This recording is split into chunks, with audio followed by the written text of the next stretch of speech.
வேபும் தொலைக்காட்சி நேயர்களே, மீண்டும் ஒரு நிலைக்கும் நிமிடங்கள் நிகழ்ச்சியிலே உங்களை நான் சந்திப்பதில் மகிழ்ச்சி அடைகின்றேன். வணக்கம். வழமை போலவே கலையகத்திற்கு 2 பிள்ளைகள் வந்திருக்கிறார்கள். வணக்கம் பிள்ளைகளே. வணக்கம் ஃபாதர். அன்பான பிள்ளைகளே, உங்களுக்கு நான் ஒவ்வொரு வாரமும் நம்முடைய மறையினுடைய உண்மைகளை, அதே வேளையிலே புனிதர்களை பற்றி சொல்லித் தருகிறேன். அதுபோல் இந்த வாரத்திலும் உங்களுக்கு ஒரு புனிதரை பற்றி சொல்லித்தரவிருக்கின்றேன்.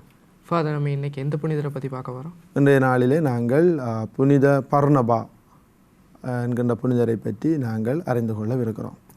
ஃபாதர், புனித பர்னபா திருத்தூதர்களோட அந்த பேர் வரிசையில் வர மாட்டார். ஆனால் அவர் திருத்தூதர் பணிகள் நூலில் வாரார். அப்போ அவர் இயேசுவினுடைய திருத்தூதரே இல்லையா ஃபாதர்? பாருங்கள் அன்பான பிள்ளைகளே, இயேசுவினுடைய திருத்தூதர்கள் 12 பேர். அதில் ஜூதாஸ் இறந்து போக ஜூதாஸுக்கு பதிலாக மத்தாயஸ் தெரிவு செய்யப்படுகின்றார். அந்த ஏன் மத்தாயஸ் தெரிவு செய்யப்படுகிறார் என்று சொன்னால், பரிசுத்த ஆவியினுடைய வருகைக்கு முன் இயேசுவினுடைய விண்ணேற்றம் முடிந்து விட்டது. இவர்கள் மேல் மாடி அறையிலே இருக்கிறார்கள். எனவே பரிசுத்த ஆவியினுடைய வருகைக்கு முன் குறைவு இருக்கக்கூடாது என்பதற்காகத்தான் பேதுரு எழும்பி கதைத்து அங்கே அவருடைய ஆற்றி அதன் அடிப்படையிலே அவர்கள் நற்சான்று பெற்றவர்கள். அதே வேளையில் திருமுழுக்கு யோவானுடைய நற்செய்தி அறிவிக்கப்பட்ட நாளிலிருந்து இயேசுவினுடைய விண்ணேற்பு வரை நம்மோடு இருந்திருக்கக்கூடியவர்களை எல்லாம் என்று பார்த்து 2 பேரை அறிக்கையிட்டு அதில் ஒருவருக்கு சீட்டு விழுகிறது. இவ்வாறு அன்பான பிள்ளைகளை, இந்த திருத்தூதர்கள் அந்த வரிசையிலே இவருடைய பெயர் இல்லை. ஆனால் திருத்தூதர் பணியிலே இவர் செய்த சேவைகளையும் இவர் செய்த என்னென்னு சொல்கிறது இவர் செய்த நற்செய்தி அறிவிப்பு பணிகளையும் பார்த்து இவருக்கு திருத்தூதர் என்ற பெயர் வழங்கப்படுகிறது. திருத்தூதர் என்று இவர்களை அழைக்கிறார்கள். உண்மையிலேயே அப்போஸ்தலர், திருத்தூதர் என்றால் என்ன? ஆங்கிலத்திலே நாங்கள் இதனுடைய மொழிபெயர்ப்பை பார்த்தால் the one who is sent with the mission, அதுதான் ஆங்கிலத்திலே அதுக்குரிய வரைவிலக்கணம். அதாவது திருத்தூதர் என்றால் யார்? கடவுளால் தேர்ந்தெடுக்கப்பட்டு ஒரு பணிக்காக அனுப்பி வைக்கப்படுகிறவர். புனித பர்னபா திருத்தூதர்களுடைய அந்த ஆதிகால திருச்சபை திருத்தூதர்களால் வழிநடத்தப்படுகின்ற பொழுது எங்கெங்கெல்லாம் திருச்சபை உருவாக்கப்பட்டதோ அந்த இடங்களுக்கு, விசேடமாக அந்தியோக்கியாவுக்கு இவர் அனுப்பி வைக்கப்படுகிறார். எனவே ஒன் ஹூ இஸ் சென்ட், அனுப்பி வைக்கப்பட்டார். எனவே அதன் அடிப்படையிலே இவருக்கு திருத்தூதர் என்று இவரை அழைக்கிறார்கள். அது மாத்திரமில்லாமல் பவுலோடு கூடவே இவர் கணக்க தூதுரை பயணங்கள் பல இடங்களுக்கு போயிருக்கிறார். எனவே தான் இவரை திருத்தூதர் என்று அழைக்கிறார்கள். ஃபாதர், தூய பர்னபாக்கு ஏதாவது இயற்பெயர் இருக்கா? அவருடைய இயற்பெயர் ஜோசேப்பு. ஜோசேப்பு தான் அவருடைய இயற்பெயர். ஆதி கிறிஸ்தவர்களிடையே ஃபாதர் புனித பர்னபாவை பற்றி பேச காரணம் ஏதாவது இருக்கா? மிக முக்கியமான காரணம் ஒன்று இருக்கிறது. பாருங்கள், ஆதி சமூகம், அந்த ஆதி கிறிஸ்தவர்களுடைய வாழ்க்கை முறை வித்தியாசமாக இருந்தது. அங்கே நாங்கள் திருத்துவர் பணியிலே பார்க்கிறோம், அவர்கள் நட்புடன் உறவாடுவதிலும், அப்பம் பிட்குதலிலும், சபிப்பதிலும், தம்முடைய உடைமைகளை பொது உடைமைகளாக கருதுவதிலும் இவர்கள் ஒன்றுபட்டு இருந்தார்கள். இதிலே இந்த பர்னபா என்பவர் தன்னுடைய உடைமைகளை எல்லாம் விற்று, திருத்துதர் பணி 4ஆம் அதிகாரம் 36வது வசனத்திலே நாங்கள் பார்க்கிறோம், சைப்ரஸ் தீவை சேர்ந்த இந்த ஜோசேப்பு என்கின்ற பர்னபா தன்னிடம் இருந்த சொத்துக்களை எல்லாம் விற்று அவற்றை கொண்டு திருத்தூதர்களின் காலடிகளிலே வைக்கிறார். அவர் எடுத்துக்காட்டான ஒரு மனிதனாக மாறினார். எனவேதான் பர்னபாவை திருத்தூதர் பணிகள் நூல் ஒரு முக்கியமான ஒரு மனிதனாக காட்டுகிறது. அது மாத்திரமில்லாமல் இவருடைய இந்த உதாரணமான செயலினால் இவரை ஊக்குவிக்கும் பண்பு கொண்டவர் என்று பிற்பட்ட அதிகாரங்களிலே நாங்கள் வாசிக்கிறோம். ஃபாதர், தூய பர்னபாவோட முக்கிய பணிகள் ஏதாவது இருக்கா? ரைட். அதற்கு முன்னுக்கு இந்த புனித பர்னபாவை பற்றி திருத்தூதர் என்று எங்கே அழைக்கிறார்கள்? திருத்தூதர் பணியினுடைய 14:14 இவரை திருத்தூதர் என்று அழைக்கிறோம். இவர் 12 திருத்தூதர்கள் ஒருவராக இல்லாவிட்டாலும் இவருடைய பணியின் நிமித்தம் இவரை 14 திருத்துதர் பணிகள் இவரை திருத்துதர் என்று அழைக்கிறது. இவருடைய பணிகள், முக்கியமான சில பணிகள் இருக்கிறது. அதிலே புனித பவுல் யாரு? மறைநூலை கற்றறிந்தார். மறைநூலை கற்றறிஞ்சவர் வேறு உங்களுக்கு தெரிஞ்சா சொல்லுங்க. மறைநூலை பயணங்கள் மேற்கொண்டு ரைட். பவுல் யாரு? முதலாவதாக அவரை பற்றி சொல்லுவதாக இருந்தால் அவர் திருச்சபையை துன்புறுத்த வந்த ஒரு ஆள். ரைட். சவுல் என்ற பெயரிலே திருச்சபையை துன்புறுத்த வந்தார். வருகின்ற வழியில் என்ன நடக்கிறது? இயேசுவினுடைய அந்த காட்சி, பிரகாசமான ஒளி. இதனால் பவுலடிகளார் அங்கே விழுந்து போகிறார். அவரை தூக்கி கொண்டு அனனியா என்கின்ற வீட்டுக்கு கொண்டு வைக்கிறார்கள். அங்கே அவர் 3 நாட்கள் இருந்து சபம் தவம் செய்து அவருடைய கண்களிலேந்து செதில்கள் போன்றவை விழவே அவர் அதற்கு பிறகு மனமாற்றம் அடைந்து ஆண்டவர் இயேசுவை பற்றி பறைசாற்றுகிறார். இவர் இந்த பவுலடிகளார் யூதர்களோடு வாதாடி ஜெருசலேமிலே இயேசுவை பற்றி அறிவிக்கிறார். ஆனால் சீடர்கள் இவரை ஏற்றுக்கொள்ளவில்லை. ஏன்னு சொன்னால் பயந்து போகிறார்கள். இந்த மனிதன் ஆட்களை கொல்ல தேடியவர் என்ற ஒரு பயத்தோடு புனித பவுலை இவர்கள் சேர்த்து கொள்ள விரும்பவில்லை.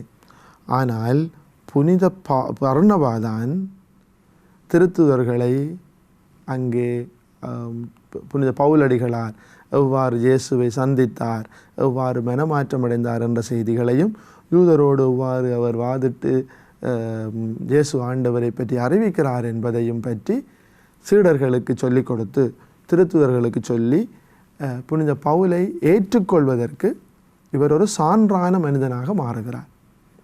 எனவே அப்படியான ஒரு பணி இவரிடம் இருக்கிறது. இதை நாங்கள் திருத்துதர் பணி 9வது அதிகாரம் 27வது வசனத்திலே நாங்கள் பார்க்கின்றோம். அது மாத்திரமில்லாமல் அந்தியோக்கியா திருச்சபை, அதாவது புனித ஸ்தேவானினுடைய மரணத்திற்கு பின் திருச்சபையானது பல இடங்களுக்கும் பரவியது. அந்தியோக்கியாவிலே போய் அங்கே இருந்தவர்கள் இறைவனுடைய இயேசுவனுடைய உயிர்ப்பை பற்றி அவருடைய இறை வார்த்தைகளை எல்லாம் பகிர்ந்து அங்கே அவர்கள் ஒரு கிறிஸ்தவ குழுமமாக மாறினார்கள், திரு அவையாக மாறினார்கள். எனவே அப்போஸ்தலர்கள், அதாவது திருத்துதர்கள் என்ன செய்கிறார்கள்? புனித பர்னபாவை அந்தியோக்கிய திருச்சபைக்கு அனுப்பி வைக்கிறார்கள். அங்கே போய் அங்கே மக்களோடு இருந்து அவர்களை ஊக்கப்படுத்துமாறும் அவர்களை கிறிஸ்தவ நெறிமுறையிலே வழி நடத்துமாறும் அனுப்பி வைக்கிறார்கள். எனவே அந்தியோக்கியா போன பர்னபாவை பற்றி சொல்லுகின்ற பொழுது இறைவார்த்தை சொல்லுகிறது, தூய ஆவியால் நிரப்ப பெற்றிருந்தார், இவர் நல்லவராக இருந்தார், ஆழமான விசுவாசம் கொண்டிருந்தார். எனவே அங்கே போய் அவர்களை ஊக்குவிக்கிறார். இது ஒன்று. அடுத்ததாக அங்கே போய் பாருங்கள், இவ்வளவு தூரத்துக்கு திருச்சபை வளர்ந்திருக்கிறது என்று பார்த்து சில வேளைகளில் நன்றாக இன்னொரு மனிதருடைய பணியின் நிமித்தம் திருச்சபையோ அல்லது ஒரு பணி நடைபெறுகிறது, ஒரு வேலை நடைபெறுகிறது சொன்னால் சில ஆட்களுக்கு என்ன வரும்? பொறாமை வரும், அல்லது என்ன வரும்? எரிச்சல் வரும். ஆனால் அந்தியோக்கியா போய் அந்த மக்களினுடைய வாழ்க்கை முறையை பார்த்த பர்னபா தர்சு நகருக்கு வந்து பவுலை அழைத்து கொண்டு போய் இறைவார்த்தையை போதிக்கிறார். இறைவார்த்தை வளர, திருச்சபை வளர அவர் முன்னுதாரணமாக இருக்கிறார். பாருங்கள், அந்தியோக்கிய திருச்சபையில் தான் முதலாக இந்த புதிய வழியை சேர்ந்தவர்கள் என்று அழைக்கப்பட்ட இந்த ஆதி கிறிஸ்தவர்கள் என்ன பெயரை பெற்றார்கள்?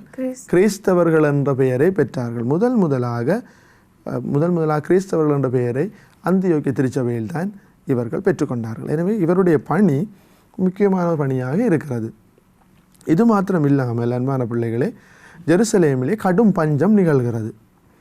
இந்த வேளையிலே இவர் அந்தியோக்கியா திருச்சபையிடம் உதவி கேட்டு அங்கிருந்து சில பொருட்களை ஜெருசலேம் திருச்சபைக்கு அனுப்பி வைக்கிறார்.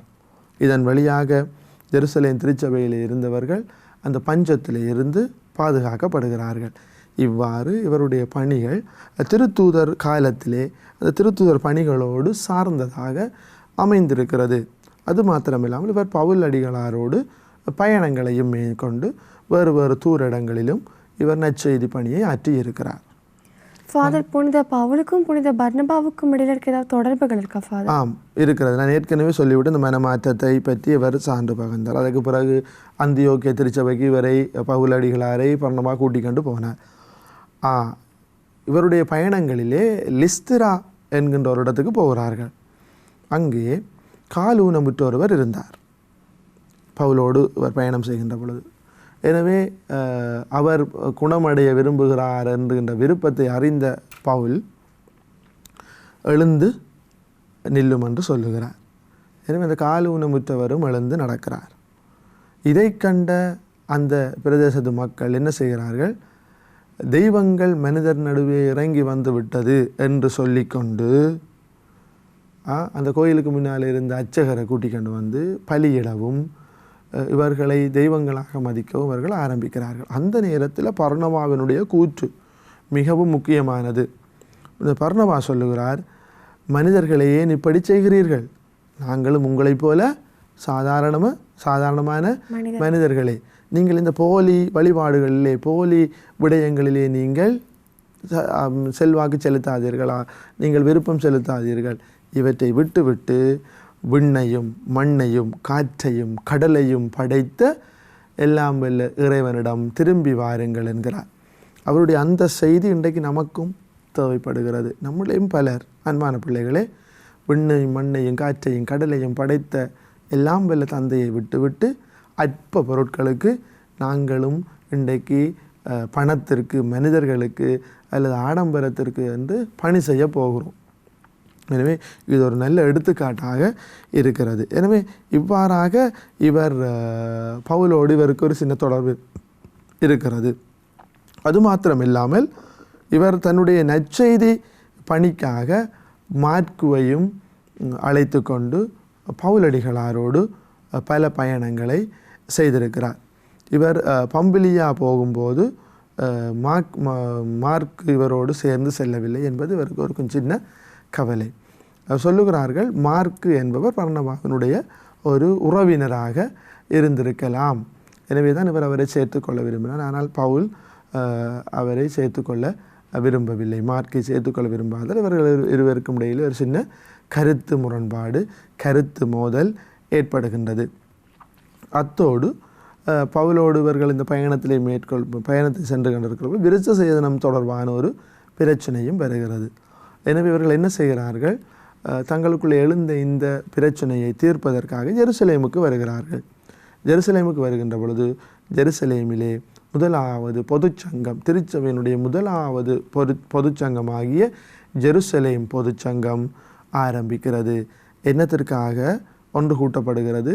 இது விருத்த சேதனம் சரியா பிழையா என்கின்ற தீர்மானத்தை கொண்டு வருவதற்காக அந்த ஜெருசலேம் பொதுச்சங்கம் ஒன்று கூட்டப்படுகிறது. எனவே அந்த ஜெருசலேம் பொதுச்சங்கத்துக்கு கூடுவதற்கு காரணமாக இருந்த பவுலும் பர்னபாவும் விளங்குகிறது. எனவே இவர் ஒரு முக்கியமான திருச்சபையில் ஒரு முக்கியமான முன்னிலை வகிக்கின்ற ஒரு திருத்தூதராக, அதாவது 12 திருத்தூதர் அல்ல, ஆனால் 12 திருத்தூதருக்கு அப்பாற்பட்ட திருத்தூதராக இருக்கிறார். நாங்கள் பாருங்கள், புனித பவுலடிகளாரையும் திருத்தூதர் தான் சொல்லுகிறோம். ஆனால் என்ன திருத்தூதர் இவர்?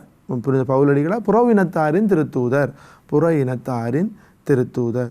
அதே வேளையிலே நாங்கள் ஜோசவாஸ் அடிகளாரை சொல்லுகின்றோம் திருத்தூதர் என்று. ஆருடைய திருத்தூதர்? இலங்கையின் திருத்தூதர், இலங்கையின் அப்போஸ்தலர். எனவே அந்த திருத்தூதருக்குரிய அந்த வரைவிலக்கணத்துக்கு உட்பட்டிருக்கிறார்.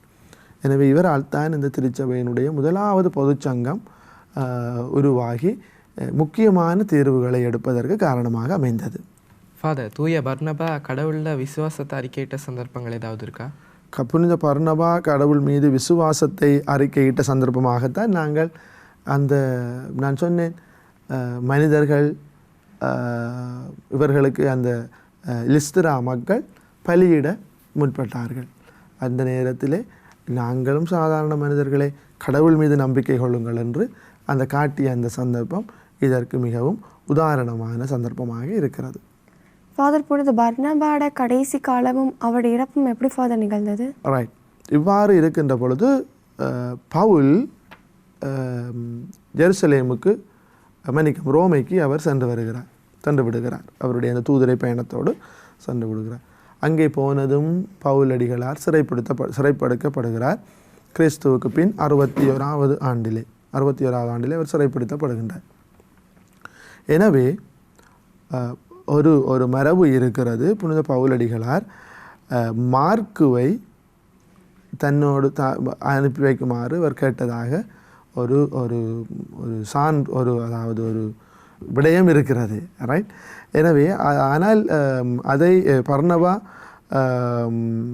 அங்கே இவர்கள் பிரிந்து செல்லுகிறார்கள். ரைட். ஓகே. எனவே அதற்கு பிறகு இந்த பிரிவினாலே பர்னபா சைப்ரஸுக்கு வருகிறார். அங்கே சைப்ரஸிலே அவர் வந்து பணி செய்கின்ற பொழுது கல்லால் எறியப்பட்டு கிறிஸ்துவுக்கு பின் 61வது ஆண்டிலே இறந்தார் என்று ஒரு மரபு இருக்கிறது. அதே வேளையிலே இவர் அடக்கம் செய்யப்பட்டிருக்கிறார். இவர் அடக்கம் செய்யப்பட்டு இவருடைய திருப்பண்டங்கள் சைப்ரஸிலே இருந்து சலாமி என்கின்ற இடத்திற்கு அங்கே இருந்து கிடைத்திருக்கிறது. சைப்ரஸிலே சலாமி என்கின்ற இடத்திலே இவர் கிடைத்திருக்கிறது. அத்தோடு இவருடைய அந்த புனித பண்டங்கள் கிடைக்கப்பட்ட பொழுது 477ஆம் ஆண்டு இவருடைய பண்டங்கள் கிடைத்தன. அந்த வேளையிலே புனித மத்தேயு நற்செய்தியாளர் எழுதிய நற்செய்தி புத்தகத்தினுடைய பிரதி இவருடைய அந்த உடலோடு அந்த புனித பண்டங்களோடு இருந்ததாக சான்றுகள் கூறுகின்றது. ஃபாதர், அப்போ இவர் யாருக்கு பாதுகாவலர்? இவர் யாருக்கு பாதுகாவலர்? இவர் சைப்ரஸு மக்களுக்கும் அந்தியோக்கியா திருச்சபைக்கும் இவர் பாதுகாவலராக இருக்கிறார். அதே வேளையிலே ஆலங்கட்டி மலை என்று சொல்லுவார், கேள்விப்பட்டிருக்கிறீங்களா? ஆலங்கட்டி மலையினாலே பாதிக்கப்படுகிறவர்களுக்கும் அந்த அவ்வாறான மழை இயற்கையினுடைய அனர்த்தங்கள் நிகழாமல் இருப்பதற்கும் வேண்டப்படுகின்ற புனிதராக இருப்பவர் புனித பர்னபா. ஃபாதர், புனித பர்னபாவோட வாழ்க்கையிலிருந்து எங்களோட வாழ்க்கைக்கு நாங்கள் என்ன முன்மாதிரிகள் எடுத்துக்கொள்ளலாம்? இவருடைய வாழ்க்கையிலிருந்து நாங்கள் பெற்றுக்கொள்ளக்கூடிய பாடங்கள் என்ன? முதலாவதாக, இருப்பதை இல்லாதவர்களோடு பகிர்ந்து கொள்வது. 4:36 திருத்துவர் மணி சொல்லுவது போல, தன்னிடம் இருந்தவற்றை அவர் விற்று அதை ஏழைகளுக்கு கொடுத்தார். திருத்துதர் காலடியிலே கொண்டு வந்து வைத்தார். எனவே அது எல்லாருடைய தேவைகளுக்கும் ஏற்ற வகையிலே பகிரப்பட்டது.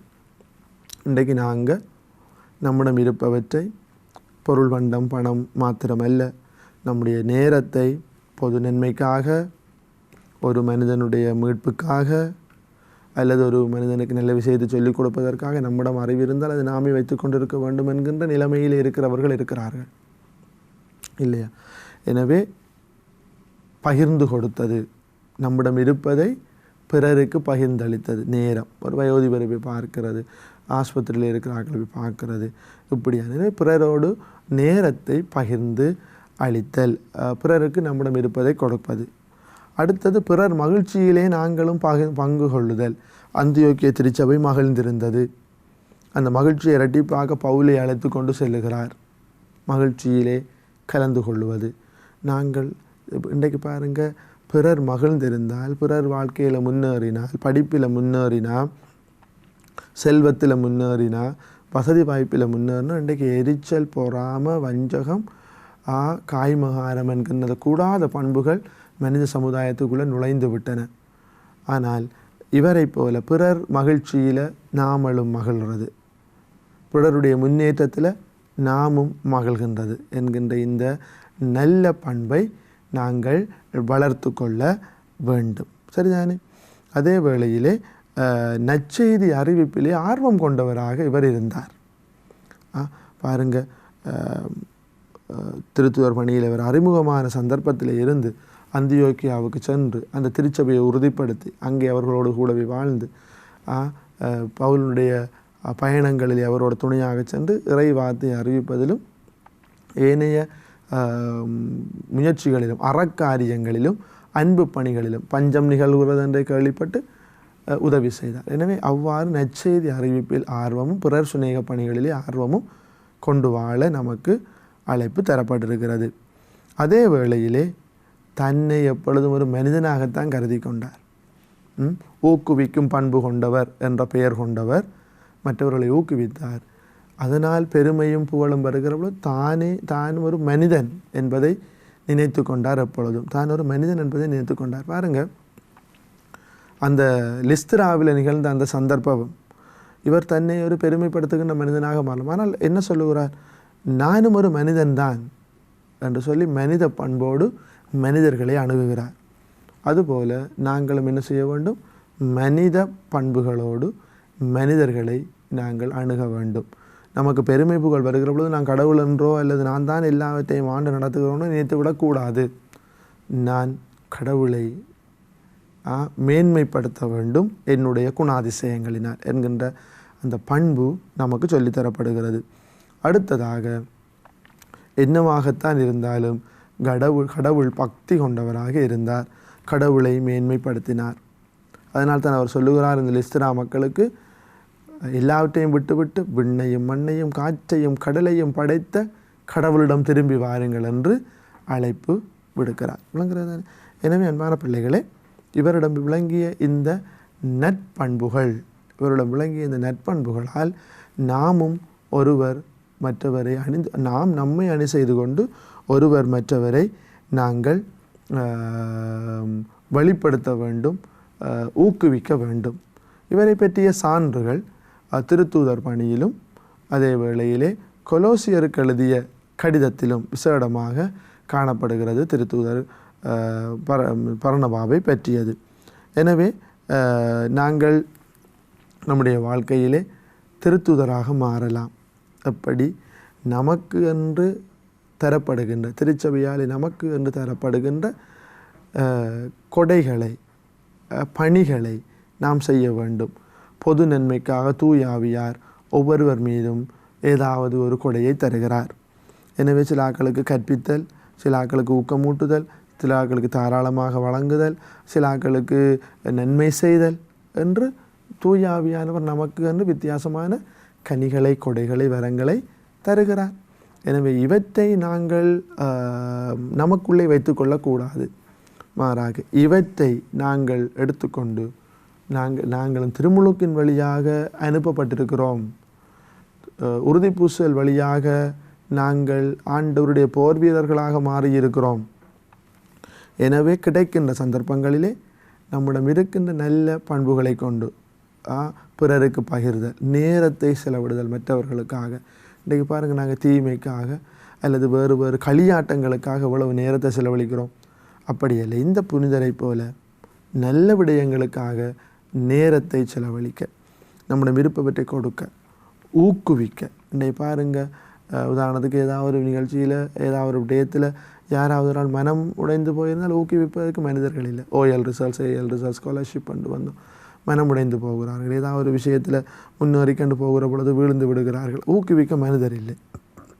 கிறிஸ்தவ விசுவாசத்தில் எத்தனையோ தளர்ச்சி அடைந்திருக்கிறார்கள். ஊக்குவிக்க மனிதர்கள். எனவே அன்பான பிள்ளைகளை, இதை பார்த்து கொண்டிருக்கிறோம். ஊக்குவிக்க நாங்கள் முன்வர வேண்டும். இதெல்லாம் கிறிஸ்தவ பண்புகள், நற்பண்புகள். எனவே இந்த புனிதனுடைய அடிச்சுவட்டை நாங்கள் பின்பற்றி இவருடைய விழாவை நாங்கள் ஜூன் மாதம் 11ஆம் தேதி கொண்டாடுகிறோம். எனவே இவருடைய விழாவை கொண்டாடுகிற பொழுது இவரிடம் மன்றாடுவோம்.